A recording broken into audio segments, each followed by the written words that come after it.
Okay, good morning from Oakland, California, where life is good besides all the smoke in the air from the wildfires. This is Poets and Quants headquarters. This morning, this afternoon, in other parts of the country, we are going to be featuring for the next 30 minutes to an hour the online MBA program at Auburn University. The reason why we are featuring them today is because in our recently published online MBA rankings, they shot up from 10th last year to 2nd this year. They did that for a lot of reasons. It was particularly impressive this year because we added 12 additional schools. So despite adding those schools, they still passed a lot of the schools from last year and moved up. So let's talk about the rankings before we introduce fellow panelists today. First of all, our rankings are broken down into 3 even categories. First of all, admission standards. This involves things like acceptance rate, average undergraduate GPA, and average GMAT. The second section is MBA experience, which is a survey that we send out to alums. This year we did it from the graduating class of 2016 to the most recent graduating class of 2018. We asked them a slew of questions about their experiences, mainly on a 1 to 10 scale, and then we throw all those together, average them, and that's the MBA experience category. Lastly, we rank it on career outcomes. So this is jobs accepted, promotions, salaries, average salaries of the class. Auburn University is an interesting case because while they did not finish first in any of the categories, they finished towards the top in all 3 of the categories. And just a really balanced approach to the rankings, really balanced approach to the MBA program. So this morning, happy that we have Stan Harris, who is the Associate Dean of Graduate Programs at Auburn and the Luck Professor. Also, we have joining us Jim Parrish, who is the Director of the Full-Time and Online MBA Programs. And we have Megan Brocard, who is a recent graduate of the program, who is now doing management consulting at Deloitte in the Atlanta, Georgia office. How's everyone doing this morning? Great. Thanks. Great. Good morning. Welcome to our webinar. It's good to have you all. So one of my favorite things about the Auburn Online MBA is it started before online was a thing. And I know I've mentioned it before, and there are a few other programs out there that got started back around the time I was born.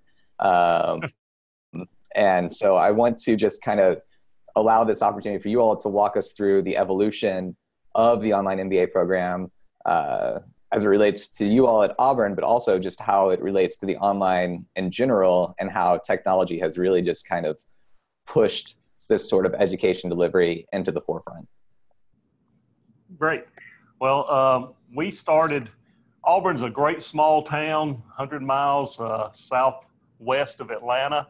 And we had the problem of being a little bit separated from larger metropolitan areas besides Atlanta, Columbus, Georgia, Montgomery, Alabama.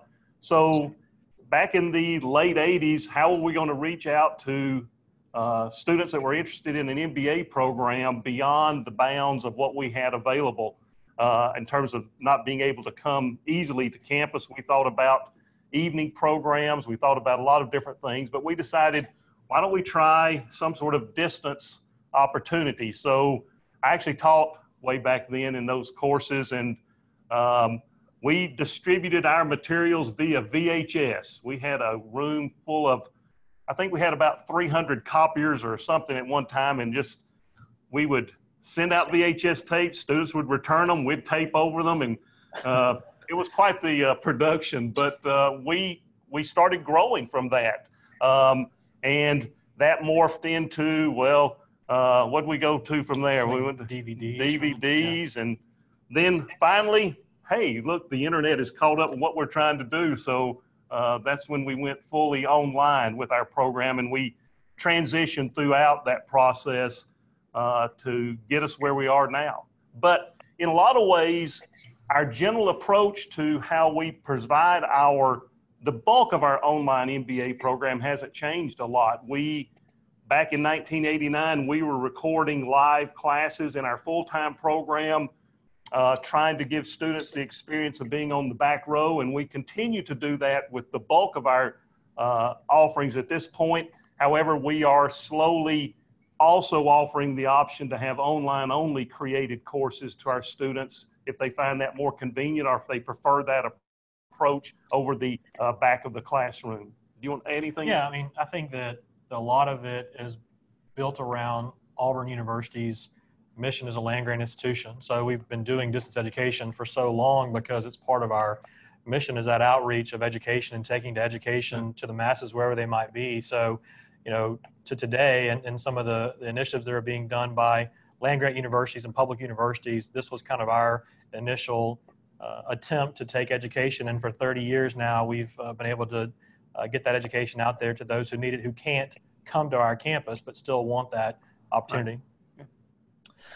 Yeah, so let's talk about now just how the program works logistically, from the time a student's accepted and decides to enroll to when she or he graduates. And I'll let you two start, and then Megan, if you want to jump in and kind of explain your experience, go for it. But yeah, just touch point from entry to exit. What are some of the highlights of the program? So Jim, why don't you tell them about that? Yeah, so our online MBA, our students in that program, they are reviewed with their applications, and we look at all the metrics that we do for our full-time experience. And we actually, when it comes to enrollment and we make decisions to accept a student, we invite them to come to a optional on-campus orientation. We've done that about, I guess this is our fifth year or fourth year of doing that. So when they get a chance to come to campus, they really feel more connected to the experience. So the students do, you know, choose that as an option. It's not required for our program to come to campus, but we highly encourage all students to come to campus if they can.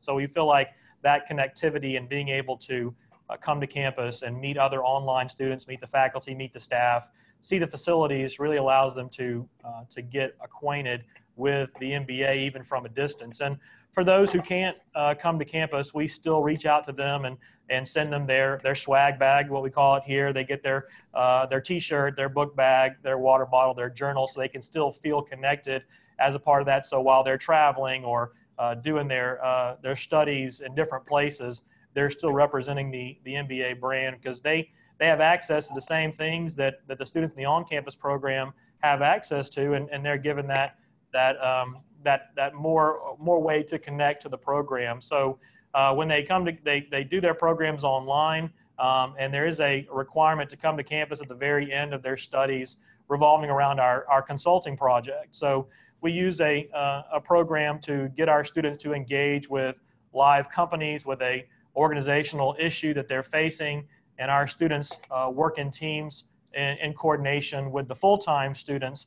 The online students come to campus and make a presentation to the client on what they would recommend as their business strategy for each individual situation they may be facing.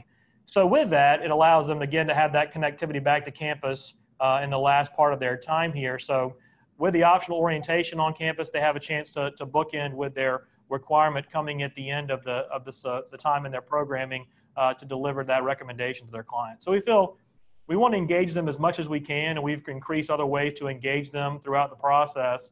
But we feel like that's made a difference in our students' experience and how they evaluate our program. One thing, I'll add a couple of things and then give Megan a chance to chime in. Auburn has a very unique, and we're very proud of our culture.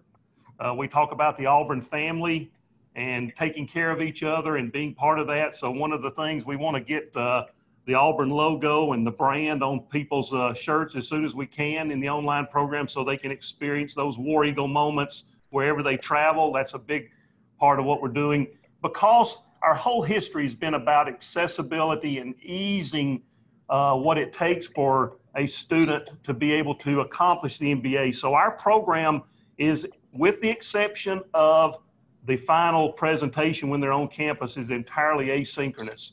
We don't have any required synchronous activities. So students that are on a submarine, they can make it work. But some interaction with their fellow, they interact a lot with our full-time program in terms of class projects, particularly those classes that are the back row experience. So those kind of things they have to coordinate for real-time activities, but by and large, the program is designed to be really, really flexible in terms of asynchronicity. Megan, you want to add anything? Yeah, I'll add a quick thing. So one of the reasons that I decided to go back and get my MBA was not only to increase my business acumen, but also increase my network. And one of the biggest benefits about being an Auburn MBA candidate during school and then now graduate is access to the Auburn family.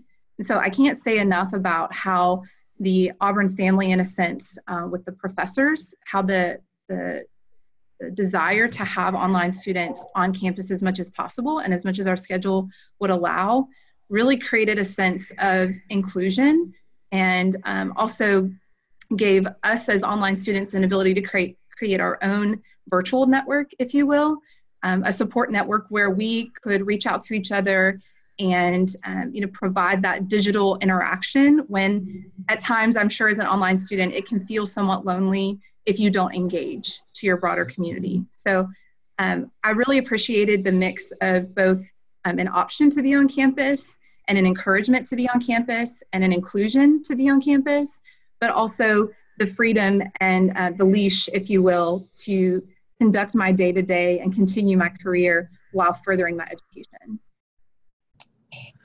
Yeah, and full disclosure to our viewers, Megan was featured as one of our best online MBA students last year. It's a series that one of my colleagues does. And one of the things that she did mention in that profile was network and building a network and even meeting her spouse and her study group. So I'm wondering, Megan, if you can talk any more about just how that network has helped you out, or just the network in general, and just what it was like trying to build that virtually in an online space.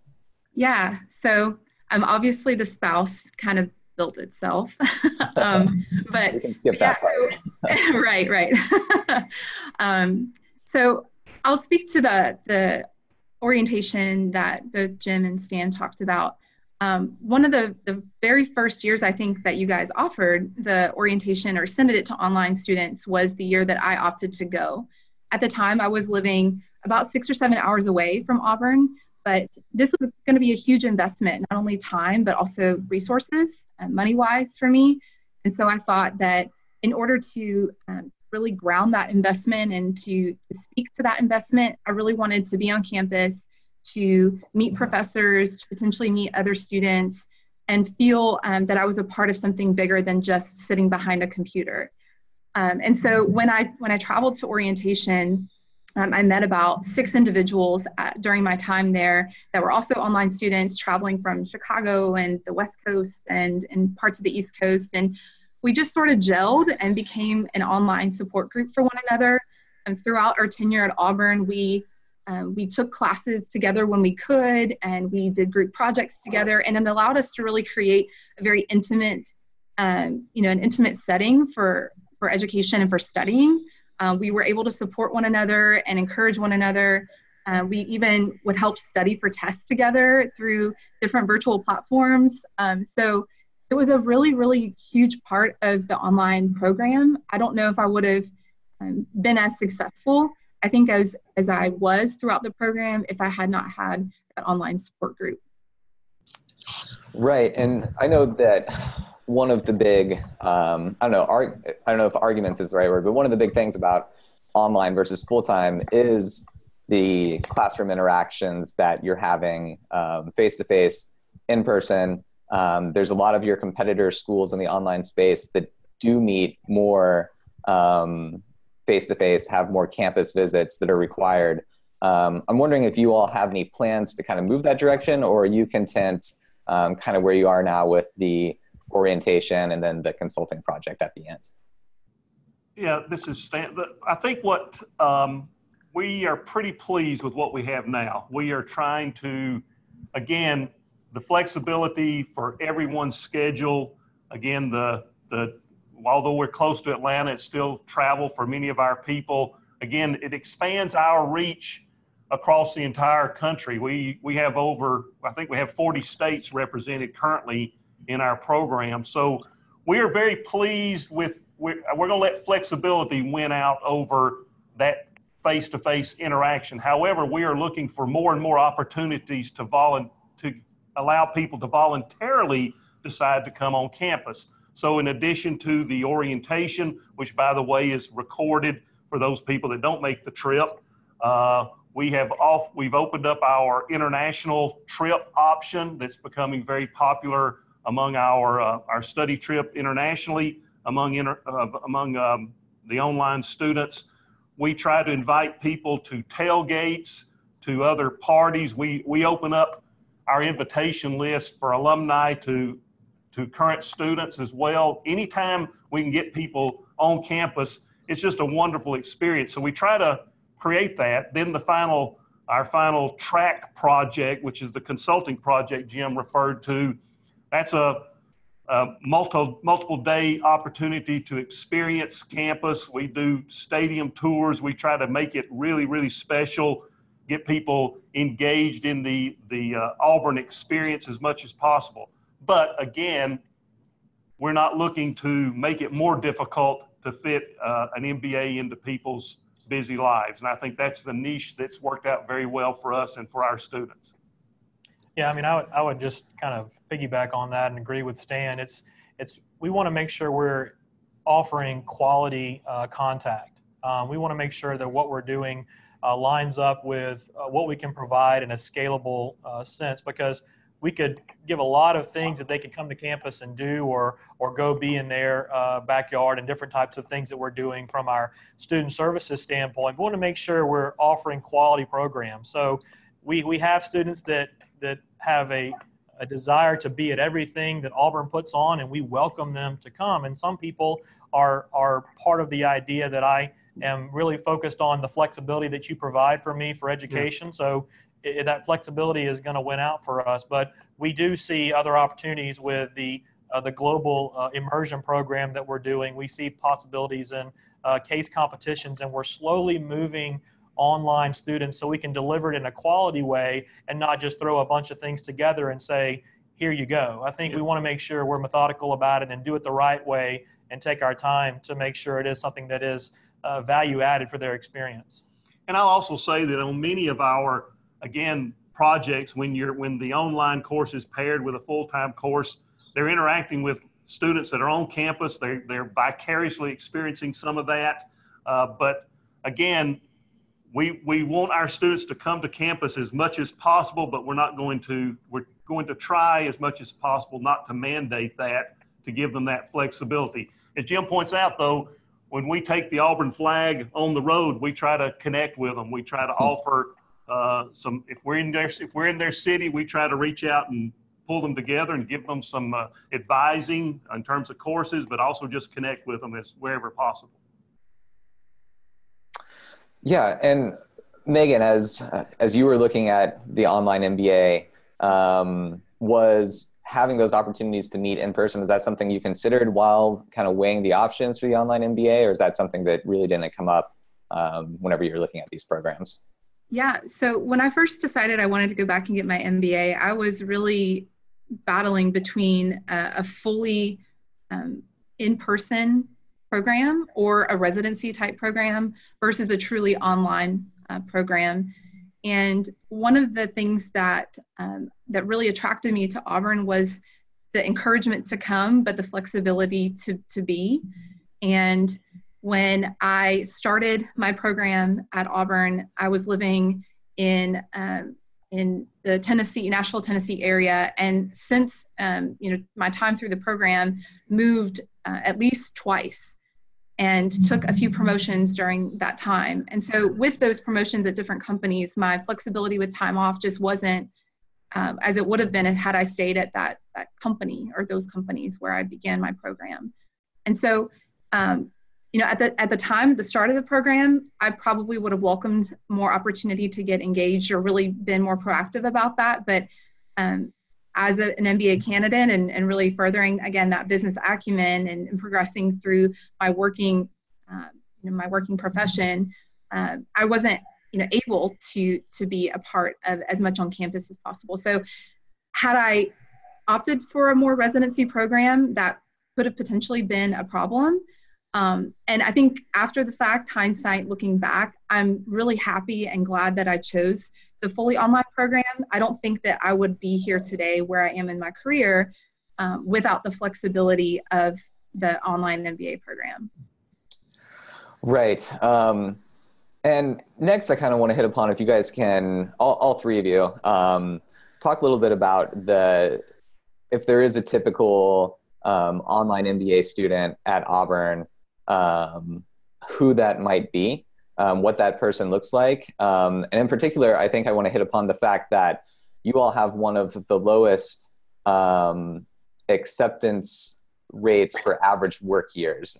So 5.9 was the average work experience, 5.9 years was the average work experience.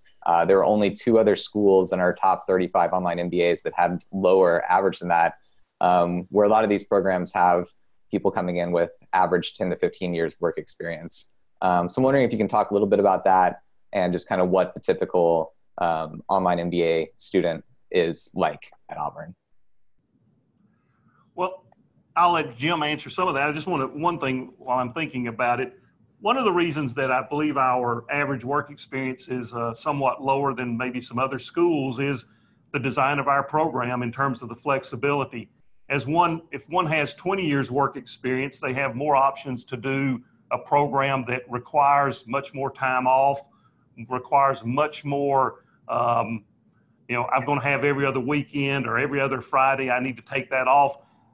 Or they're eligible for an executive MBA program. So I think our program is positioned. Now we have students that fit that profile, but again, more the early career individuals who because of their work or their family situation or a combination of both have decided that the flexibility that we offer in terms of not requiring a lot of synchronous activities or travel activities is kind of the sweet spot for them. So I think that kind of candidate who appreciates those opportunities and that flexibility and who may not be in a position to demand more time to do other things is something that really, I think for us is a great source of access. But I'll let Jim. I mean, I think there's a lot of things to look at with an application, and the average work experience is important, but we are looking at those people who may be entry level, who've gotten their start in their career, who will really feel like that an MBA is going to take them to that next step, and looking at our program and how we do it is attractive to them. I think we ask several things in the application that tell us about why they would be a good candidate, and they explain that they would like those skills to take them to where they want to be in their career. So, and I also think that the type of student that online learning is more accepted, and some of our students with that average work experience being about 6 years is they're comfortable taking online courses, and so they're accustomed to having at least one online course in their undergraduate career.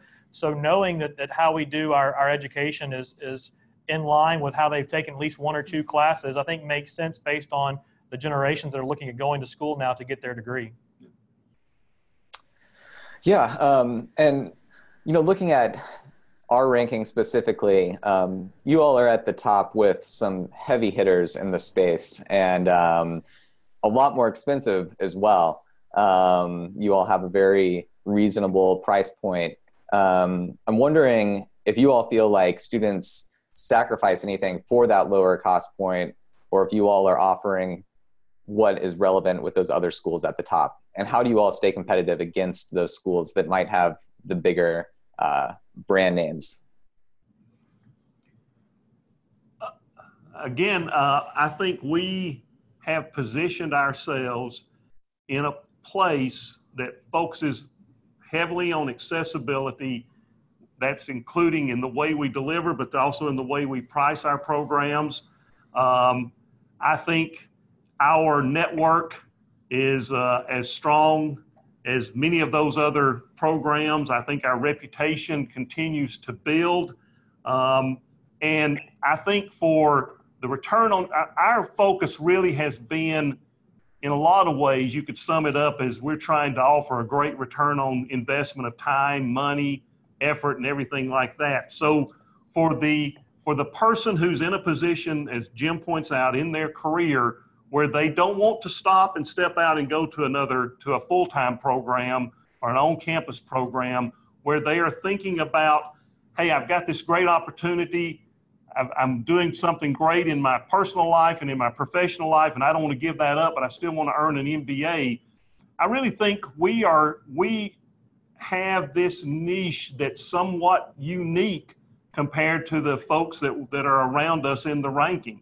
And we're making our reputation, I think, on accessibility and access and connection to a great network and a great educational experience. And so we don't get too bent out of shape about the others around us. In fact, there are a lot of them are our friends.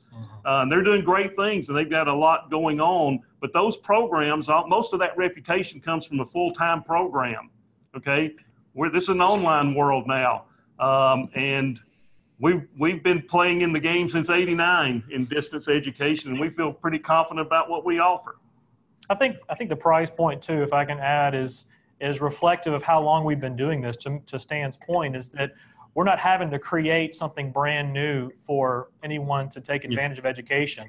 We have slowly and systematically built a very, very strong foundation for delivering distance education, and it's not really in our nature to price us out of where we want to be or price out the student. And we want to talk about access. We want to talk about the opportunities to make it affordable for everyone to access that. And once they access the education, we want to make it flexible for them to earn their degree. So I think that our competitive pricing allows us to let folks decide what's best for them, what features and benefits they want from an online MBA. And some of our things are optional and elective. So as they go on international trips, as they participate in coming to campus, those are things that they can choose to pay the difference in tuition. But for how we're delivering our education and the mission of what Auburn University wants to do and taking the education to the masses wherever they may be, our price point is where we think we should be and where we're competitive to showcase that you can and achieve this degree and create a fantastic ROI for yourself and your career. I'd love to hear what Megan thinks about the question. Yeah, I was just about to add. So I told you before that when I was deciding to go back and get my MBA, I was toying around with the idea of an in-class experience versus an online program. And as I landed on the online program decision, the first thing that I did was I Googled top online MBA programs and I filtered by cost, just like any good, business person would. And Auburn was at the top. And so, that was kind of my first question was, what's the value here? Is there a value? Is there a return on investment? And the more research that I did, the better information I found about how fantastic Auburn's reputation was, not only just from a general school, but the School of Business. I was looking at some of the alumni that were coming out of the School of Business and the amazing things that they were doing around the world. And so I think that was one of the beautiful things that I ended up really enjoying and loving about Auburn, specifically the MBA program, is that the school wasn't trying to be a competitive price point against others in the same category.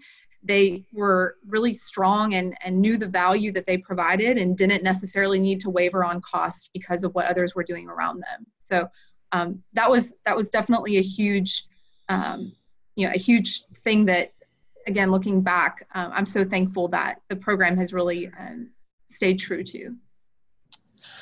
Yeah, okay. Well, we are about half an hour now and have about a handful of questions from people who are watching. So I'm going to switch to their questions now, and we'll just kind of run through these. So the first one, when you earn your degree, does it say MBA or OMBA on the actual degree? If it says OMBA, does this have a negative impact when interviewing / being hired or career advancement? The answer is it says MBA. So ask Megan too. No, Actually, everyone. I'm smiling because it's literally sitting right here on a wall in a beautiful Auburn plaque. But yeah, it says my name and Master of Business Administration. So no, there's no designation for online on the degree. I have the option to provide that information during different interviews and whatnot. And I actually enjoy explaining the hard work that I did while working full-time and being, almost a full-time student in the online program. So that's a source of pride for me. But I felt as though, the program itself helped catapult me, again, through different promotions and movement throughout different companies, because I was able to put the Auburn name on my resume and the title designation of MBA candidate throughout my tenure at Auburn. I would also say that we hear from a lot of our students how employers and their own employers are very impressed with what it takes to continue to excel in a job and at the same time work towards an MBA. So even that whole decision says a lot about a candidate that I think plays well to employers and current employers. So. Yeah, and I want to follow up on that with another question from the audience, but also add a little bit of my own curiosity. This one's for Megan specifically. First of all, how hard was it to juggle having a job and your studies, but then also you switched into a new company. And so what was it like switching to Deloitte, and how did any Auburn Career Services help or assist in that switch? Yeah, so I'll tell you what I've told others that have that I've kind of mentored through the college master's decision process, and it was not easy. I certainly gave up some personal life and choices, but that was, again, a decision that I made because I knew that at this time in my life, where I wanted to be in my profession was only going to be enhanced by a master's of business administration. So I did have to say, no to things that probably would not have said no to had I not been in school. However, I was also someone who chose not to, let 2.5 years go by and not live my life. That's one of the pieces of advice that my parents gave me when I started the program is, don't look back and wish that you could have had 2.5 years of your life back. So I will say that I learned outside of the classroom, I learned prioritization. I learned delegation in my job.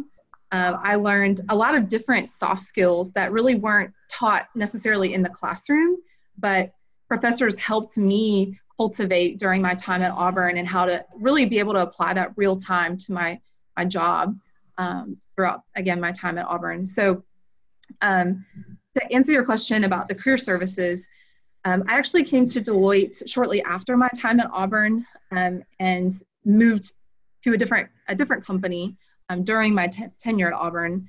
And Auburn Career Services was really fantastic in connecting with different alumni.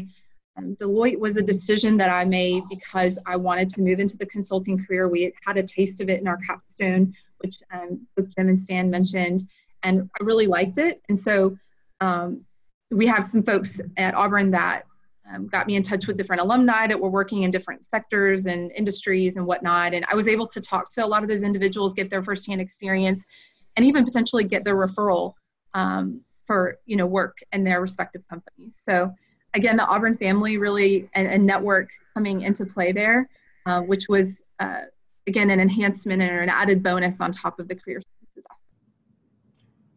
That's excellent. I'd like to add one thing to this question.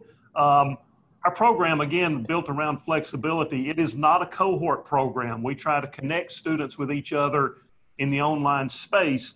But if a student has an issue, personal, professional, or otherwise, our faculty are very used to working with them, trying to help them through those issues. And I'll also say that sometimes a student, because of life circumstance, needs to step out.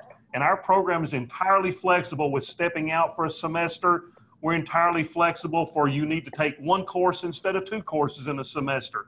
So we work with our students to try to find a solution to help them manage and juggle whatever demands are made on them. So that's another thing to keep in mind. There is a little more flexibility than a cohort model where you're expected to stay stuck with a group of people. You can sort of chart your own path. And a lot of our online learners are, again, they've been working for 5 or 6 years. So there's that not next step where you go from high school to graduate or undergraduate degree. You know, these students are weighing different options, and like Megan said, there's different things you give up. And our admissions staff, you know, tells students, prospective students, that the hardest part is choosing to start your degree. So once you start that degree, you're able to kind of make it part of who you are. So the students who may be thinking about an online degree, you know, that is kind of the biggest hurdle, is once you decide to move forward and enroll, it just becomes an extension of who you are. You forego certain activities, but again, you're able to earn that degree while continuing on in your profession. Right, and we have another question that's just kind of generally about the career services, and so I'll throw this out to all three of you again. Do the online MBA students have access to the same career services as the full-time students? And if so, what are those career services? What do they look like? I'll let you take that one. So our career service office is fantastic. We have a director of the career services that works with all of our graduate students to help them with their individual needs. We call our graduate student services for career a very personalized approach.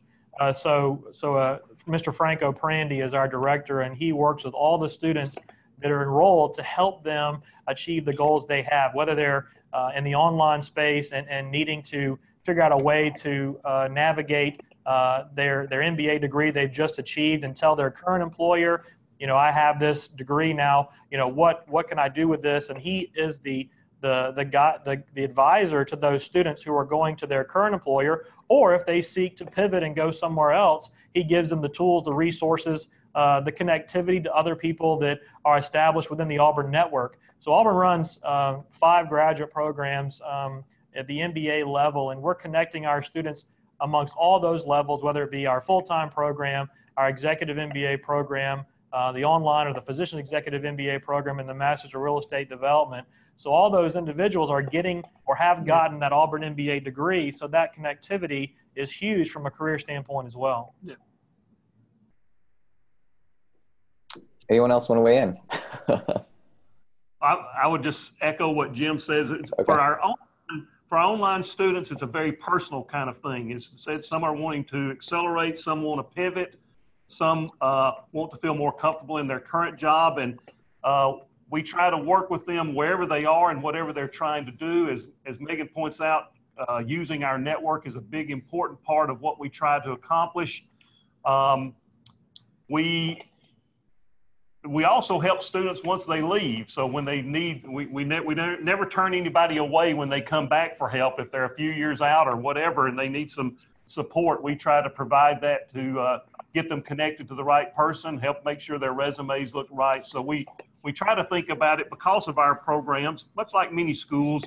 We run the gamut and we have students at all phases of life. We try to be very helpful across all those phases, even if they've already graduated and they come back at a different one. Yeah, I'll just add, I know both Jim and Stan talked about this, but much like the decision to go back to get your MBA is a personal decision, the decision what to do with it is also a personal decision, right? Some people want to stay at the same company and desire to go back and get an MBA because they want to progress into a leadership role or even further into leadership in their current company.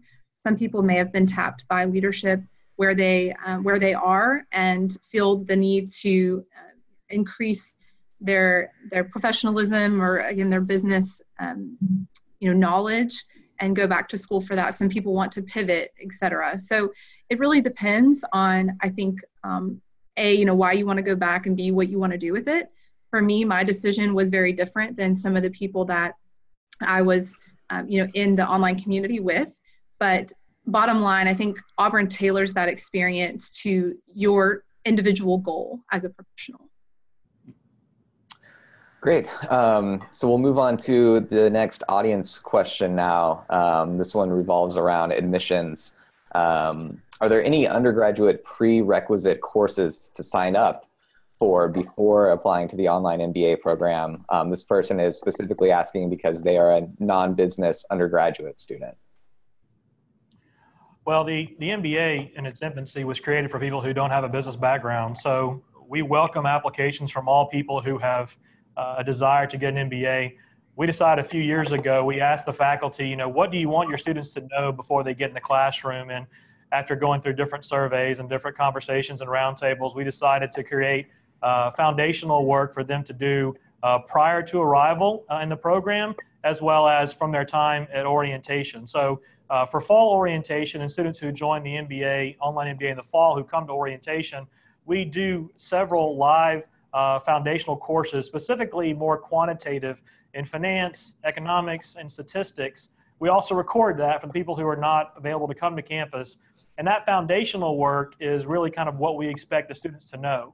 So we do provide you, if you are enrolled in our program, with the information you need to know prior to enrollment. So with the prerequisites not limited to courses, we do require the GMAT or GRE for admission, undergraduate degree that's been completed, and other application materials. But if you're accepted to the program and you choose to enroll, we will give you the foundational courses that will help you be successful. We love the diversity that different folks bring to the table, and I think it makes the experience much richer. So, yep, we require no business undergraduate coursework at all. Yeah, and I'll add to that. I think that's very representative of the business world in general. A lot of my colleagues at the company that I work for now come from different backgrounds of engineering, of other finance type backgrounds, not solely foundational in business. And I think that's the beautiful thing about, again, diversity in the workplace and even diversity in education, is that in these group settings, you're bringing all these different perspectives and approaches and frameworks to the table, and together arrive at a decision or a approach that makes sense for the group. So I really enjoyed that about the Auburn program. Yeah, and let's jump back to GMATs. You all do require them, which is not typically common for online MBA programs.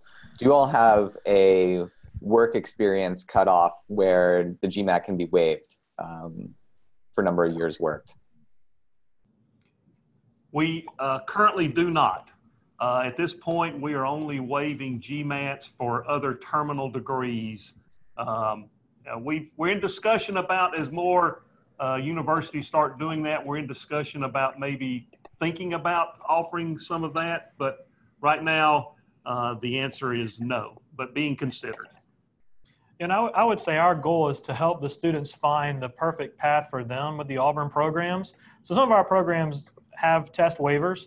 And so we want to talk to students individually, get our admissions folks to talk to them and figure out what is the right fit for them. Because our goal is to steer them in the path that works for them. And so while the online interest may be where someone starts the program, our admissions and other personnel staff talk to people and say, what's the right fit for you? And let's steer you to a place that you can achieve your goals.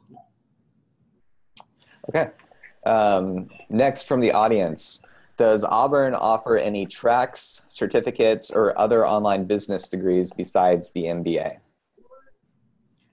Yes. So our graduate programs that are available in the online space is a Master's of Accountancy program, which is fantastic. We have a Master's of Information Systems degree, and we have a Master's of Finance degree.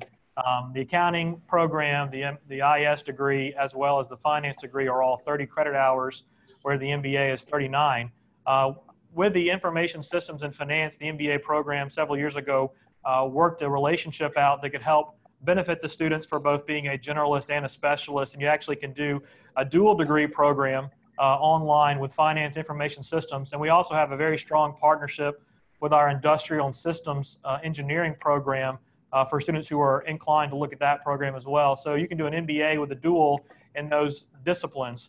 We also have graduate certificates in information systems as well as business analytics. And those are great ways to get some specific skill sets in analytics or information technology that don't require as much, time and energy and effort as what a full degree program would allow you to have. But those graduate certificates are also gateways to a full degree. So if you feel like a way that you want to extend your skill set and knowledge and add more tools to your toolkit, those graduate certificates in business would offer that opportunity and also could lead into a full degree in our online offerings. And we are also in the process of approving a graduate certificate in supply chain management as well as cybersecurity management. Those are two that are coming online.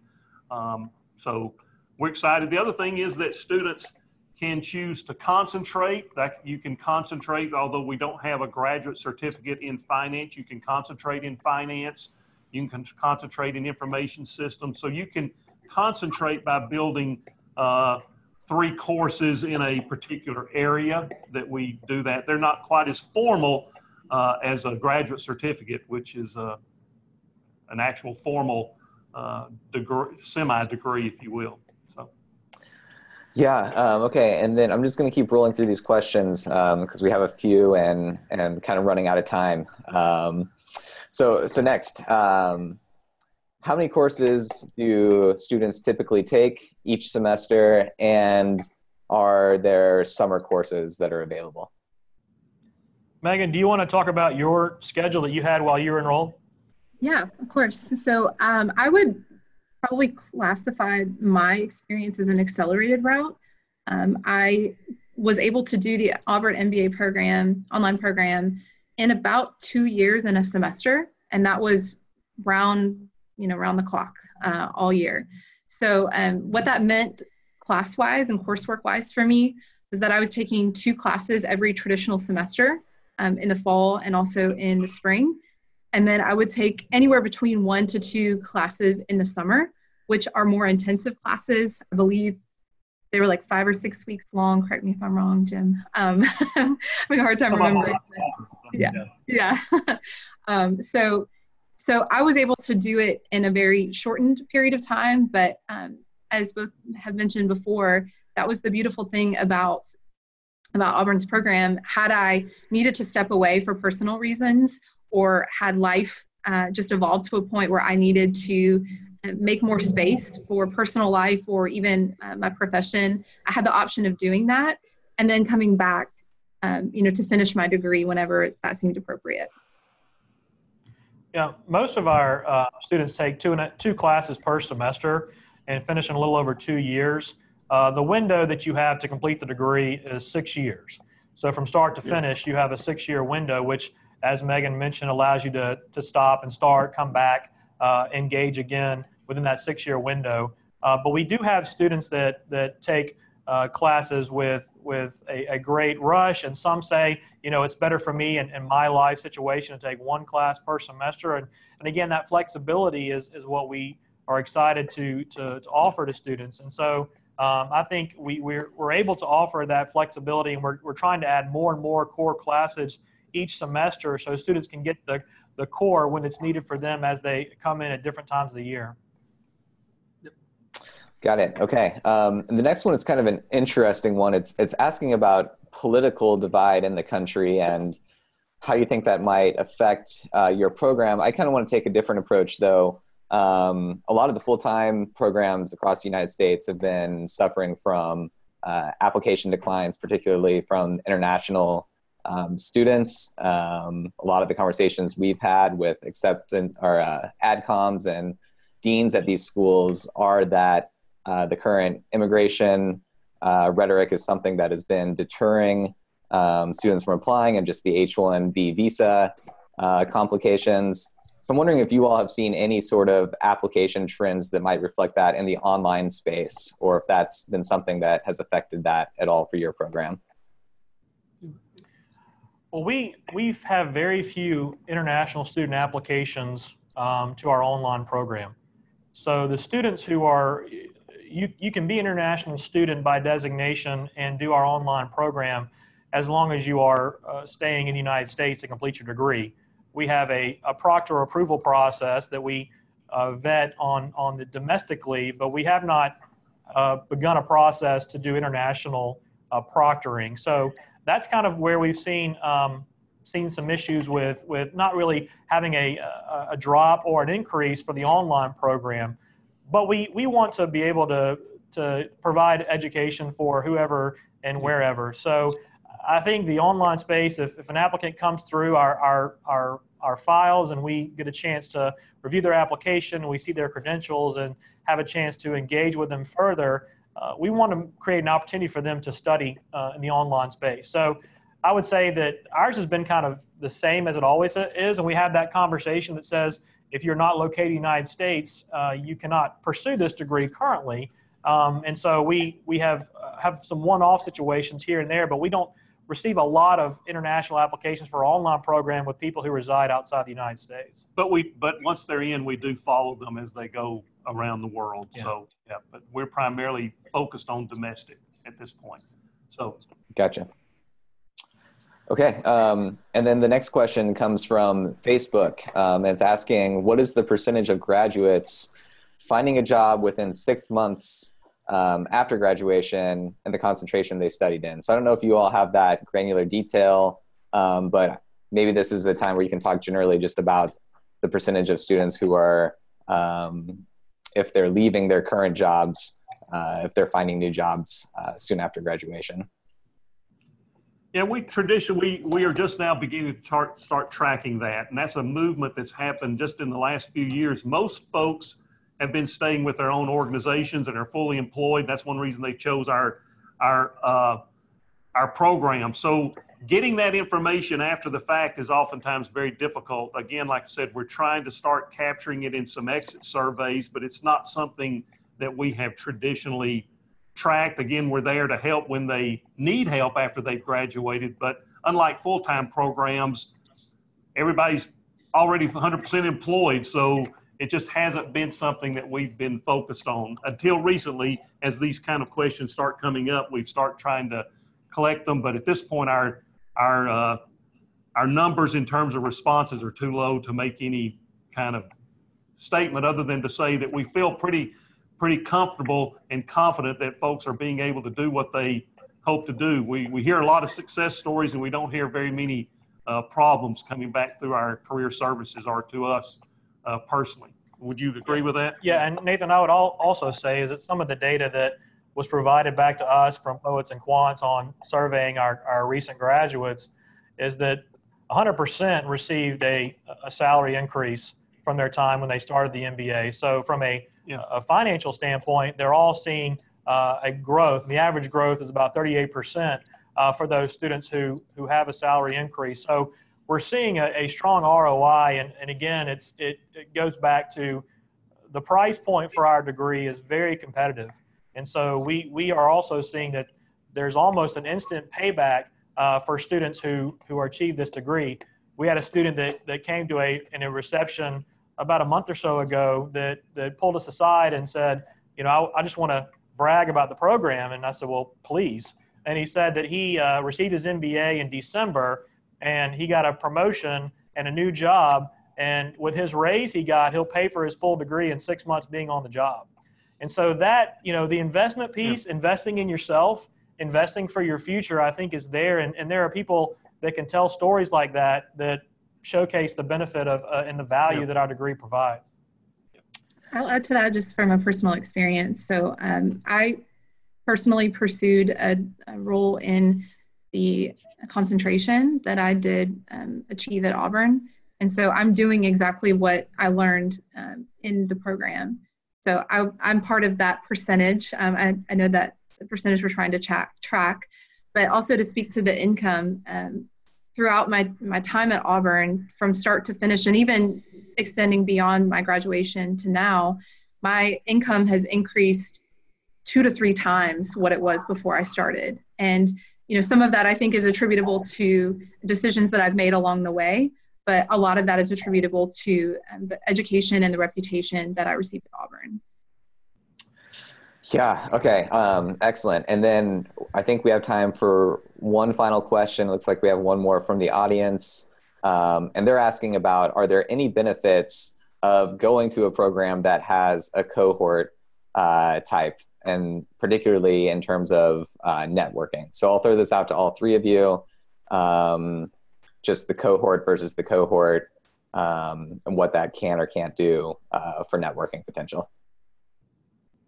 Well, I'll just speak quickly. The cohort is obviously, there's a lot of benefits to being in a cohort where you get to know a lot of folks very intimately.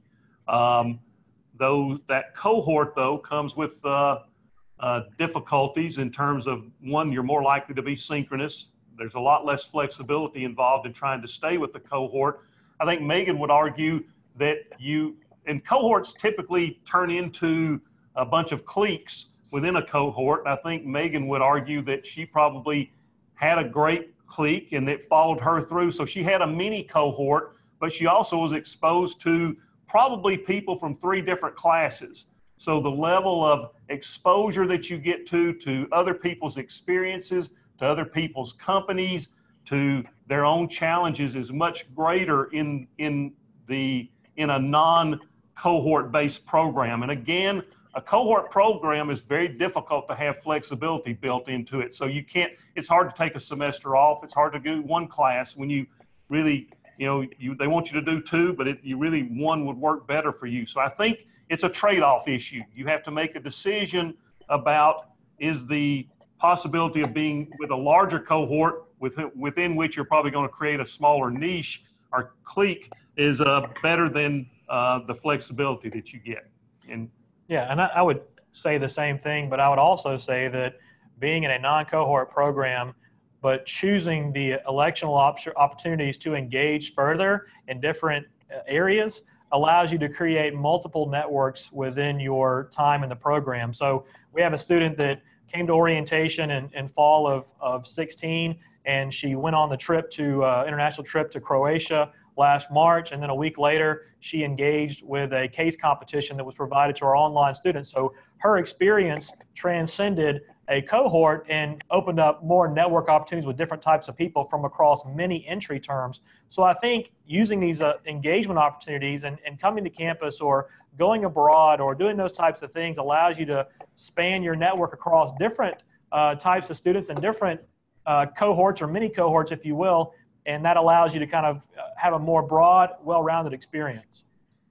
Yeah, and just one other thing to add to Stan's point, the decision to create somewhat of a mini cohort was a support thing that I intentionally pursued, but that cohort really carried me through a lot of the core classes.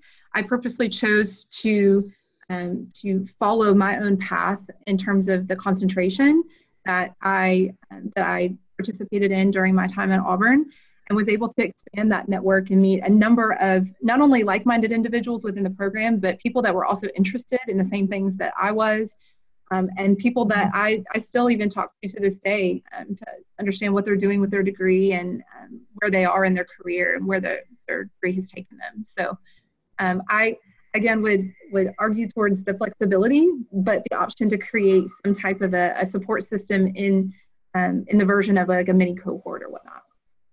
And we also like to think we have a cohort called the Auburn family. So yes, exactly.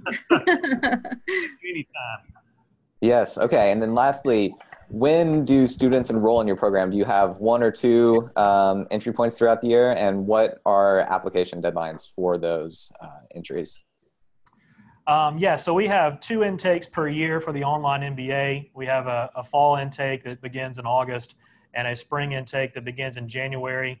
We have a rolling admissions process, so we take a look at all the applications that come in and encourage people to apply and see if Auburn's the right fit, and we'll take a look at your credentials and give you some feedback on the next steps. And the entry terms and availability is something that we kind of roll on a basis that we can help you and guide you through which time is right for you. Both entry terms come with an on-campus orientation opportunity in January or August, and we look forward to having folks apply and inquire further. Try to give us a couple of weeks, though, before the semester. A little bit of it had, I'd say. We'd appreciate a little bit of time. If anybody's interested in the spring of 19, we need everything in by December 1st. So that's meeting that time frame right now. Okay, got it. Stan, Jim, and Megan, thank you so much for your time, and thanks for chatting with us and the viewers today. I want to direct all the viewers to poetsandquants.com. We have an online MBA hub there with the rankings, in-depth school profiles on all the schools that were ranked, and a bunch more data-driven articles that stemmed from the rankings and the alumni surveys with Auburn and all the other participating schools. So thanks again, and you all have a great rest of your day. Thanks, and War Eagle. Thank you, War Eagle. War Eagle.